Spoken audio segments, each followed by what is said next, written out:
let's get to know Dr. Strong a little bit better. Dr. Jordan, what is your favorite 4th of July activity? Nothing to do with fireworks, I bet. Oh, that's not fair. Fair. It's definitely the fireworks. Is it? As long as you wear your hearing protection, True. It's great.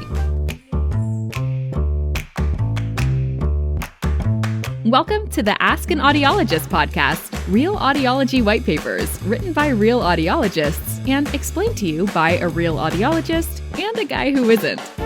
Now here are your hosts, Dr. Jordan Strong and Kevin Ziener. Welcome back to another episode of Ask an Audiologist. I'm Kevin Ziener. And I'm Dr. Jordan Strong. Huh? What? Who? What? Huh? We have a new host. Dr. Allie was instrumental in helping get this podcast off and humming, and she has now moved on to greener pastures, and we wish her nothing but the best in all her professional endeavors. But the Ask an Audiologist podcast is now blessed with the greatness that is Dr. Jordan Strong. We are so happy to have you. Seriously, tell us how excited you are. I'm so pumped. This is awesome. Likewise, we had some technical difficulties to start.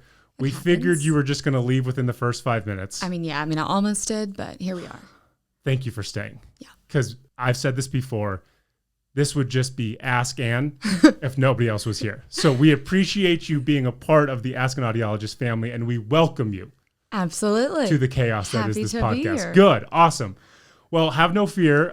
We picked an easy article for you today in the spirit of the 4th of July from Dr. Liliana Piccinini of the Pennsylvania Center for Hearing and Balance. We are going to be discussing unilateral hearing loss. Now, if you've ever listened to this, Dr. Strong, absolutely know very little about a lot when it comes to audiology. So I assumed unilateral hearing loss might have something to do with the 4th of July, in that if you listen to fireworks or you set off bottle rockets too close to your ears, you may end up with unilateral hearing loss. Is that true? That's a great assumption. Yes. So why don't you dive deep into the first subject that is yours to take away, and that is unilateral hearing loss. Yeah. So unilateral hearing loss, it can happen from fireworks. Okay. But it's typically where you have hearing loss in one ear, but the other ear is normal. Okay. So like if I threw an M80 on my right-hand side, right, that might hurt my right ear, but the left is functioning fine. Correct. Okay. Yes. And so what are typically, outside of fireworks, common experiences to I guess earn's not the right word, but to inflict unilateral hearing loss? Yeah. So some of the more common reasons that could happen, it's going to be things like sometimes like industrial plant workers. Okay. They may have like a steady machine noise like on one side all the time, or somebody who shoots a lot of guns or rifles. Okay. Typically, if they're like a right-handed shooter, their left ear is going to be the worst ear because it's forward. Yeah. Okay. Because the right ear, the way that we kind of tilt our head as we shoot, it kind of protects that ear a little bit. As someone who's never fired a gun, I just did the thing where I put like the rifle against my shoulder. You did and I a was great like, job. Oh yeah, I guess my left ear would be forward. Yeah. So okay. Yeah, that left ear kind of takes the brunt of all of that.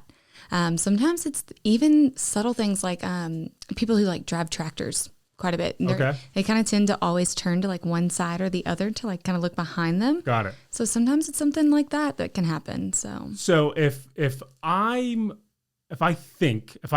driven tractors or if I've fired guns and I think to myself, maybe I have unilateral hearing loss, but I'm not quite ready to go to a doctor, like what are some signs, some symptoms that I in fact have that? Yeah. So it's going to be things like difficulty localizing sound. Okay. So we need both ears in order to be able to localize and figure out where sound is coming from. Sure. If you're standing on the street and you're looking left and right for the car, but if you didn't hear the car from one side or the other, that can be an indication that maybe you didn't hear it coming from your right side or coming from the left. Got it. And then you just know that you didn't hear it because you met the car face on. That's right. So so if you get hit by a car, you might have unilateral hearing loss. That's one way. Got it. One extreme way. What's like another more realistic way? Yeah. So things like even just simple things like going to dinner with people, you're going to have difficulty with like background noise. Okay. Which most people do with general hearing loss at all. But with, if you're sitting at a group table and you've got people, to your left or to your right, if your right ear is your poor ear, whoever's sitting on your right side, you're going to notice all of a sudden you're going to be turning your head all the way around. Got it. To try to let that left ear hear them better. Got it. So I've fired my guns. I've driven my tractor. I'm avoided getting hit by cars. I'm having to do a full exorcist, 180 rotation to the person talking next to me on my right-hand side. I guess this is my left-hand side. My right-hand side to listen to them. The next step is to come see a professional like you, and you're going to put them through a battery of tests. Yes, absolutely. So then my question to that is it a normal hearing exam where we do both ears, or are we just like, hey, I'm concerned with this one? Oh, we're definitely going to do both. Okay. And we can typically kind of figure out where we're going to go with the full battery of tests based off of our case history. Typically that patient's going to be telling us like, hey, I feel like my right ear is better than my left, or what have you. And then we can kind of steer that test based on that. I may start in their better ear so they kind of know what to expect and what's coming, and then test the poorer ear. Got it. And then typically I've heard this, and again, it's just because I'm in audiology adjacent, not a doctor. I've heard that usually if you fit one ear, you try to fit both, but if it's genuinely just one ear that's the issue, will you just fit one hearing aid? So that is an option, depending on that person, depending on the degree of that hearing loss. How much hearing loss is there? Is it something that's more serious, like a single-sided deafness, or it's like they have complete hearing loss in that poor ear, but the other ear may be normal or maybe at least better than the poor ear. Got it. May still have some hearing loss, but may not be as bad. And in that case, that's going to kind of drive the treatment that we're going to go with. it could be something where we just put one hearing aid on. Okay. It could be something where we use a device called like a cross device. Okay. So it's CROS. Got it. So it's basically where it looks like two hearing aids, but you actually have one of those is actually just a transmitter where it's sending the signal from your poor side of your head to the better ear. Oh, okay. So like in that instance of like if you were sitting at dinner with a group of people, if you were wearing a cross device, that right side, which is your poor ear, is going to pick up that sound, but you're actually going to hear it in your better ear. Wow, that's cool. Yeah. I'm telling you, I sit here and I learn something new every single day. I feel like I've heard of those cross units, but I didn't actually know what they did. Yep. So here's a question for you then. In your professional experience, have you ever seen somebody that had such profound hearing loss in one ear where you're like, oh my gosh, but then on the other ear was just like, oh yeah, totally normal? Absolutely. All right. So don't violate HIPAA, but maybe a little bit. What was their lifestyle? It kind of depends. So for some people, they may have had this hearing loss from a very young age. Okay. Could it be something like a viral attack that happened when they were a child and they've just kind of grown up with it, and that's normal to them. Okay.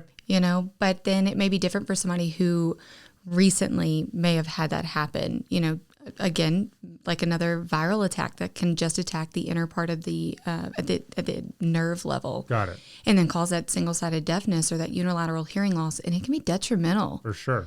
And I would then imagine trying to rehabilitate that, if there's anything even there remaining to rehabilitate, can really be difficult for that person. That's crazy. I just assume, I guess, that if I'm going to lose my hearing, I'm going to lose it uniformly across both ears. And the idea that one could so far outpace the other is mildly worrisome, because then you can just kind of go through life being like, well, no, I can clearly hear fine, so let me just pivot a little bit. Exactly. As opposed to going and getting it treated. Right. All right, because it's 4th of July week, my final follow-up question to you is, what is your favorite 4th of July activity? Let's get to know Dr. Strong a little bit better. Dr. Jordan, what is your favorite 4th of July activity? Nothing to do with fireworks, I bet. Oh, that's not fair. Fair. It's definitely the fireworks. Is it? As long as you wear your hearing protection, it's great. Okay, great follow-up. See? What should people wear when watching fireworks? All of the hearing protection, all of it. Just do all of it. Got it. So like the rubbery little plugs, things, the silicone plugs, the headphones. Stay away from the fireworks. You don't need to be within 10 feet of them. Definitely. Okay. Even for the small kiddos, put some muffs on them. Yeah. They're pretty inexpensive. Or if you use those little the little earplugs, roll them up, stick them in your ears. Definitely wear all of the hearing protection. Well, and you're from Louisiana, so we remember when the Saints won the Super Bowl, Drew Brees' son with the huge headphones on to protect from the hearing. So there you go. There you go. Treat your kid like Drew Brees does. Perfect. And to learn more about the many different types of hearing loss afflictions or anything else audiology related, please head on over to askanaudiologist.com. We sure would appreciate it. Dr. Jordan, one down, infinity to go. Thank you so much. Woo, thanks. We'll see you guys next week. You can find more information at askanaudiologist.com, and you can follow us on all our social channels at Ask an Audiologist. The information provided on this podcast is for educational and entertainment purposes only and does not substitute for professional medical advice. Aging. Oh, yeah. I feel like that's like Number one. a slam dunk. Yep. Hearing loss due to advanced experience in life. Sure. Right? A life well lived. A life well lived and tinnitus well heard.